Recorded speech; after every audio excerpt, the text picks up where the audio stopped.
Hello hello बच्चों, आज मैं अपने channel Drona academy Durgesh sir पर आप सभी का बहुत बहुत अभिनंदन करता हूं, स्वागत करता हूं। आज फिर से मैं नए वीडियो के साथ आपके सामने उपलब्ध हो रहा हूं। नई नए वीडियो के साथ आपके साथ आपकी मुश्किलों को आसान करने के लिए राह बहुत मुश्किल है, लेकिन हिम्मत करके चलते रहना है। थोड़ा ही थोड़ा देखिए कितने लोगों का कमेंट आ रहा है, सर साइंस ज्यादा क्यों नहीं पढ़ा रहे। देखिए साइंस का टॉपिक ऐसा नहीं है कुछ भी लिखा दे। कुछ लोग को मेरे को कमेंट करते हैं कि पूरा सर एक बार में नोट्स लिखा दीजिए, हो जाएगा, हम लोग पढ़ लेंगे। ऐसा कुछ नहीं है। फिजिक्स और केमिस्ट्री कोई नोट्स लेके याद नहीं कर सकता, ये एसएसटी नहीं है, ठीक है। तो फिर हम लोग यहाँ पे देखेंगे क्या एसिड एंड बेस सॉल्ट का जो हमने कुछ टॉपिक उस दिन पढ़ाए थे, शुरुआत किया था, उसी का नेक्स्ट टॉपिक नेक्स्ट लेवल हम लोग आगे बढ़ने जा रहे हैं। आपको उस दिन मैंने बता दिया था कि एसिड क्या होता है, कौन एसिड होते हैं, बेस क्या होता है, उसके गुणों के बारे में नहीं बताए थे। तो कुछ एसिड्स के बारे में आर्हेनियस का डेफिनेशन भी मैंने लास्ट वीडियो में बताया था, और बताया था कि जो अम्ल जो होते हैं वो विद्युत का सुचालक होता है। एसिड को ही अम्ल बोलते हैं, अम्ल एसिड, बेस साल्ट। देखिए तो प्रबल अम्ल की बात आती है कि प्रबल अम्ल, अम्ल तो है लेकिन प्रबल अम्ल क्या है। देखिए पार्ट 2 अम्ल क्षार और लवण, पार्ट 2 लिखा है, पार्ट 1 इसके पहले वाले टॉपिक में था। आप लोग देख लेंगे, जो पिछला वाला नहीं देखे क्लास वो जरूर देखेंगे, तब ये क्लास समझ में भी आएगा। पार्ट 1 जो है पहला वीडियो मेरा अम्ल क्षार लवण का, वो देखने के बाद ही आपको पढ़ना है, ठीक है। जो नहीं देखे हैं वो देखेंगे जरूर। स्ट्रॉन्ग एसिड इसको बोलते हैं।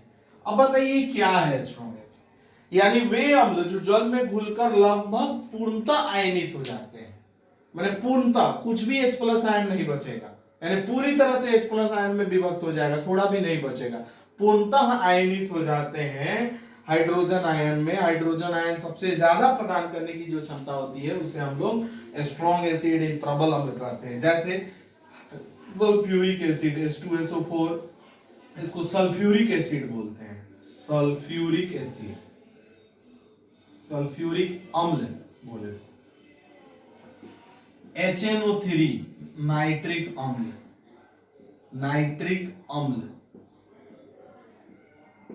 एक और लिख सकते हैं HCl, देखिए ये तीन वो जो था, हाइड्रोक्लोरिक, सल्फ्यूरिक अम्ल, नाइट्रिक अम्ल, हाइड्रोक्लोरिक अम्ल, ये होता है प्रबल अम्ल। इसका डिफिनीशन यही होता है, फिर से सुन लेंगे।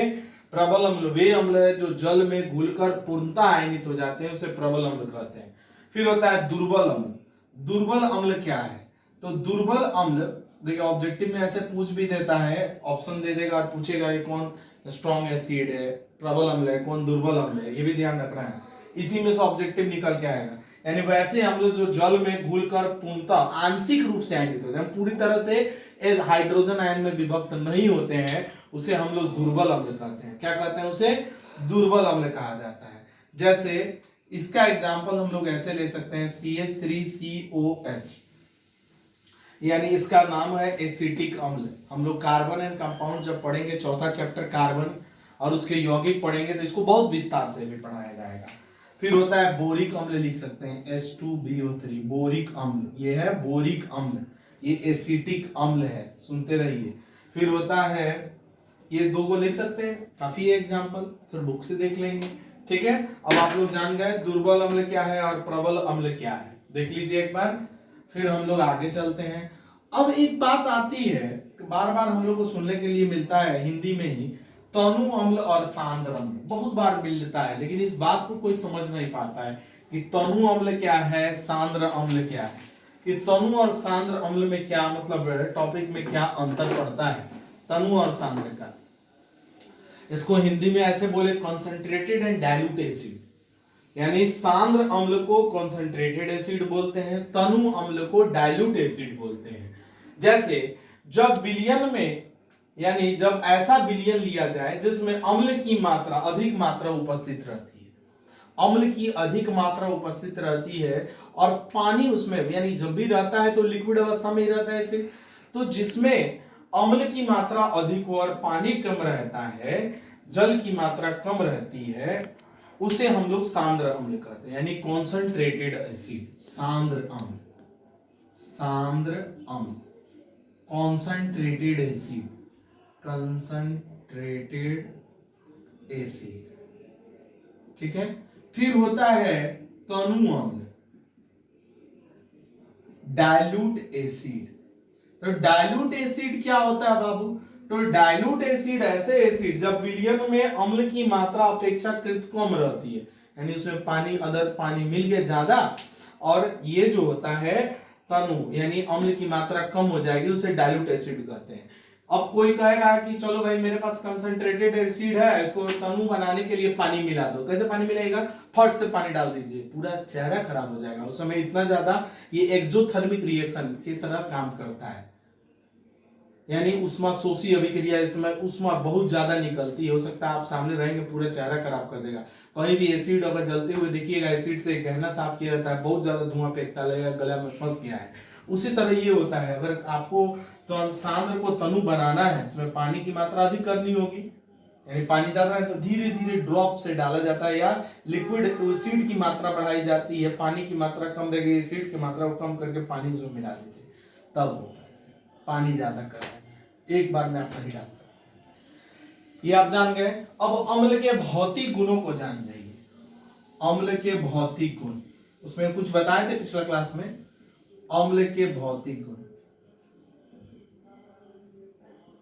अम्ल के भौतिक गुण क्या होता है भाई? स्वाद में खट्टा होता है, यही ना होता है। फिर ये रंगहीन होता है अम्ल। फिर से आप ये नीले लिटमस पत्र को लाल कर देता है, तथा ये जल में विलय होता है। ये चार इसका हो गया, मैंने जो बोला। आराम से इसको वीडियो को आप सुन सकते हैं। यह स्वाद में फिर से खट्टा, सुन लीजिए, स्वाद में बहुत खट्टा होता है, यह रंगहीन होता है, यह नीले लिटमस पत्र को लाल कर देता है, तथा यह जल में विलय होता है। ये अम्ल के भौतिक गुण है। 4 पॉइंट लिख सकते हैं आराम से। ये चारों पॉइंट आप लिख के आराम कर सकते हैं। ये क्वेश्चन बन गया, अम्ल के भौतिक गुण कोई पूछे बता सकते हैं। अब अगला टॉपिक आएगा अम्ल के रासायनिक गुणों के बारे में बताइए। बारी बारी से एक एक चीज को हम डिस्क्राइब करते चले जा रहे हैं।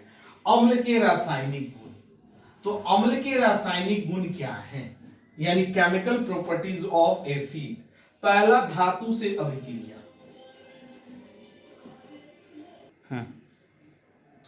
अम्ल के रासायनिक गुण, केमिकल प्रॉपर्टीज ऑफ एसिड। देखिए, अम्ल धातु से अभिक्रिया करके धातु ऑक्साइड यानी हाइड्रोजन गैस रिलीज करता है।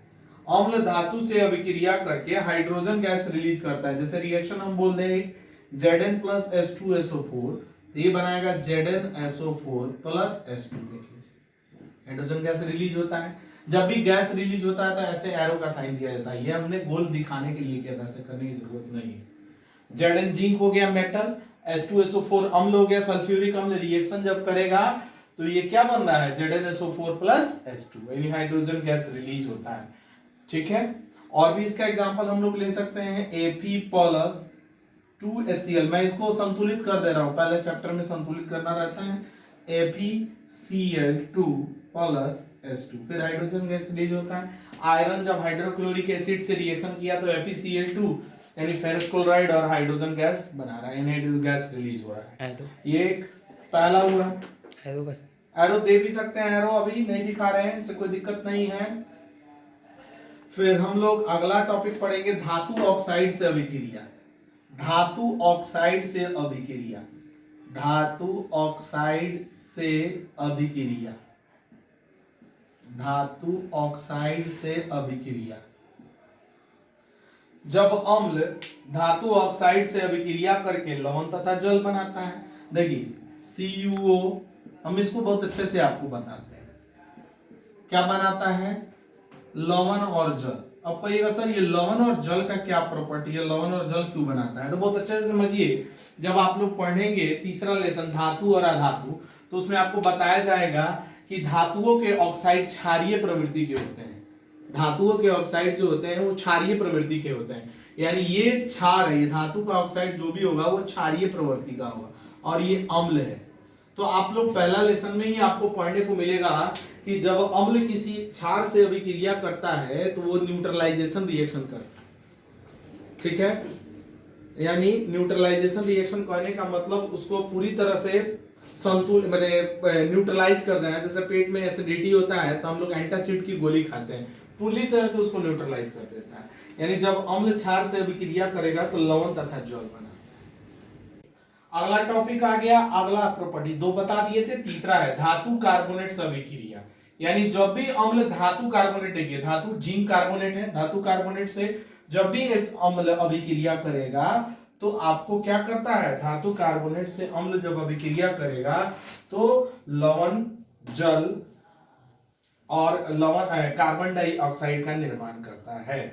यानी जब भी धातु कार्बोनेट से कोई भी अम्ल अभिक्रिया करेगा तो लवण, ये लवण, जल और कार्बन डाइऑक्साइड का निर्माण करता है। एक टॉपिक। उसी तरह जब भी अम्ल जो है धातु बाइकार्बोनेट से अभिक्रिया करता है तो फिर से वही लवण NaCl साधारण नमक है, सोडियम क्लोराइड है, जल है और कार्बन डाइऑक्साइड का निर्माण करेगा। क्षार से अभिक्रिया, जब अम्ल क्षार से अभिक्रिया करता है तो लवण और जल का निर्माण करता है। जब अम्ल क्षार से अभिक्रिया करता है तो लवण और जल का निर्माण। पिछला टॉपिक में क्षार के बारे में बता दिया कि ऐसा रासायनिक पदार्थ जो स्वाद में तीखा होता है, जो लाल लिटमस पत्र को नीला कर देता है, जो लाल लिटमस पत्र को नीला कर देता है और जिसका जलीय विलयन विद्युत का सुचालक होता है। यानी कहने का मतलब जब भी उसे हम लोग क्या कहते हैं, क्षार कहते हैं, यानी जिसमें हाइड्रो ऑक्साइड आयन उपस्थित रहता है। यानी अगर हम लोग ऐसा बोले कि ऐसा रासायनिक पदार्थ जो स्वाद में तीखा होता है, जो लाल लिटमस पत्र को नीला कर देता है तथा जिसमें हाइड्रो ऑक्साइड आयन उपस्थित रहता है, उसे हम लोग क्षार कहते हैं। एग्जाम्पल हम लोग पिछला क्लास में बताए थे, sodium carbonate, sodium hydra oxide, potassium hydroxide, ठीक है, ये कैल्शियम हाइड्रोक्साइड हो गया, magnesium MgOH2, magnesium hydroxide etc वगैरह, ठीक है। इसका जलीय विलयन विद्युत का सुचालक होता है, क्योंकि जब भी क्षार को जल में डालिएगा तो वो आयन में विभक्त हो जाता है, इसलिए ये इसका जलीय विलयन विद्युत का सुचालक होता है। क्षार के भौतिक गुण स्वाद में तीखा होना, जल में विलय होता है तथा लाल लिटमस पत्र को नीला कर देता है। ये इसके भौतिक गुण हो गए। उपयोग करने के लिए उपयोग भी बहुत आसान है। जल के शुद्धिकरण में इसका उपयोग किया जाता है, जल की कठोरता दूर करने में इसका उपयोग किया जाता है, कीटाणु नाशक के रूप में इसका उपयोग किया जाता है, घर में पोचारा करने में इसका उपयोग किया जाता है, कांच और साबुन के निर्माण में इसका उपयोग किया जाता है। कांच का निर्माण और साबुन का निर्माण हम लोग चौथा लेसन में फिर से हम जानेंगे कैसे कहाँ उपयोग होता है, ठीक है। इसमें भी सवाल आता है कि प्रबल क्षार क्या है, जैसे एसिड के बारे में हम लोग पढ़ रहे थे, उसी तरह प्रबल क्षार क्या है। वही चीज, जब भी क्षार को जल में डाला जाता है तो अगर पूर्णतः आयनित हो जाता है, पूरी तरह से आयनित हो जाता है, तब ऐसे क्षार को हम लोग हाइड्रोक्साइड आयन में अगर पूरी तरह से विभक्त हो जाता है तो वैसे को हम लोग प्रबल क्षार बोलेंगे। जैसे हम लोग देखते हैं NaOH या KOH।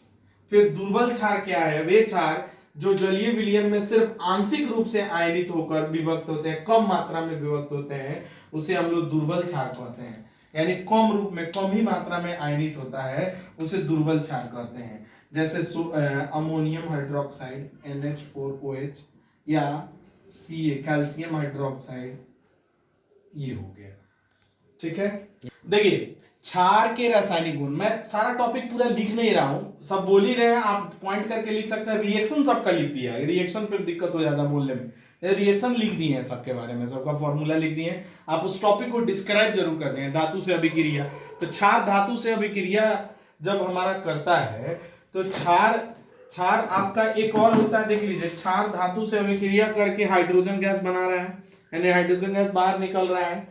जैसे सोडियम हाइड्रोक्साइड जिंक से अभिक्रिया कर रहा है तो सोडियम जिंकेट बना रहा है और हाइड्रोजन गैस रिलीज हो रहा है। क्षार अम्ल से अभिक्रिया करे, पिछले में भी था कि जब अम्ल क्षार से अभिक्रिया करता है तो न्यूट्रलाइजेशन रिएक्शन बोलते हैं, तो ये NaCl लवण और जल बनाता है। अधातु ऑक्साइड से अभिक्रिया, जबकि आपका अधातु ऑक्साइड यही है, अधातु ऑक्साइड, जब भी क्षार आपका अधातु ऑक्साइड से अभिक्रिया करता है तो क्षार आपका अधातु ऑक्साइड से अभिक्रिया करने के बाद लवण तथा जल का निर्माण करता है। ये लवण और जल का निर्माण करता है। एक और होता है FeCl3 से अभिक्रिया, नहीं भी लिखेंगे इतना से, अभी इतना ही रहने दीजिए, इतना से आपका काम बन जाएगा। अगले क्लास से हम लोग सक्रियता श्रेणी के बारे में पढ़ेंगे। आज जितना टॉपिक मैंने पढ़ा दिया, इस पर कुछ क्वेश्चन आपके सामने रखता हूं, उसको अपने कॉपी में आप नोट कर लीजिएगा। जो है उसी पर क्वेश्चन है, ज्यादा कुछ क्वेश्चन नहीं देना है मेरे को, जो है थोड़ा थोड़ा करके ये अगले क्लास से और अच्छा चीज आने वाला है। pH आएगा, सक्रियता श्रेणी आएगी कि पीएच का क्या महत्व होता है। उसके बाद कुछ इंपॉर्टेंट सवाल आएंगे जिसे टॉपिक से सवाल आपके एग्जाम में आना ही आना है। ठीक है, तो फिर हम लोग नेक्स्ट वीडियो में आपके साथ मिलेंगे। मेरे चैनल को ज्यादा से ज्यादा आप लोग सब्सक्राइब करते रहिए, लाइक करिए, ज्यादा से ज्यादा शेयर करते रहिए कि साइंस भी जो बच्चे नहीं पढ़ पा रहे हैं उनको साइंस मिले, उनका नोट्स लगातार तैयार होते चले जाए। मेरा नोट्स हम लोग ऐसा तैयार करके अंत में डालेंगे कि पूरा बोर्ड का जो क्वेश्चन आता है उसमें कहीं भी आपसे कोई परेशानी ना हो। ठीक है, तो अभी मैं कुछ क्वेश्चन देने जा रहा हूं, उसको आप लोग नोट कर लेंगे। ठीक है, वीडियो के अंत में शुभ रात्रि, फिर मिलते हैं नए वीडियो के साथ, नए जोश के साथ। आप लोग मेरा साथ देते रहिए इसी तरह, ज्यादा से ज्यादा वीडियो को लाइक कीजिए, सब्सक्राइब करिए चैनल को, वीडियो को शेयर करना और कमेंट करते रहिए, ज्यादा से ज्यादा शेयर कीजिए वीडियो को, और अन्य बच्चों से भी बोलिए सब्सक्राइब करके इस चीज का लाभ उठाएं, ज्यादा फायदेमंद रहेंगे। ठीक है, धन्यवाद, शुभ रात्रि। 4 साढ़े 4